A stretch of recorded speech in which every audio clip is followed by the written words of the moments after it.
fault that you have that grade in your class, not your teacher. It is your fault that that relationship went in the way that it did because you didn't set boundaries. You didn't honor yourself in the way that you deserve to be honored. So at your mile 12, what are you willing to do? See, at my mile 12, I thought about all of the pain that existed in my life. I also thought about all of the things that I prevailed through.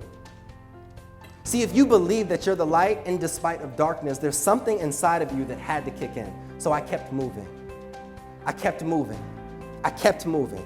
I kept moving. And there was something when I crossed that finish line that went inside my body that I never experienced before.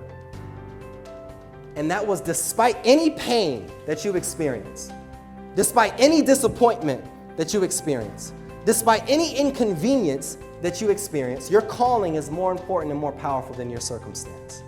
And I need y'all to say that after me so that y'all can feel it. My calling, powerful than my circumstance. It doesn't matter where you come from. It doesn't matter what you have or what you don't have. It doesn't matter what your parents have put you through or what they haven't put you through. See, in those decades that I thought I wasn't worthy because of what my parents did, I just didn't know how to learn how to love myself. In those decades, I didn't know if I even wanted to be here anymore. I just had to identify my identity in myself. In those decades, I started blaming everybody else for my problems. I started having to learn how to take accountability and be responsible for my circumstance. In those decades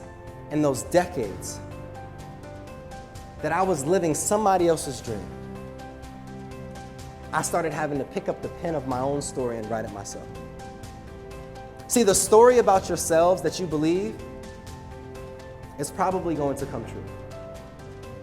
See, the story that I wasn't worthy enough existed in relationship after relationship failure. The story that I wasn't good enough continued to show up time and time and time again.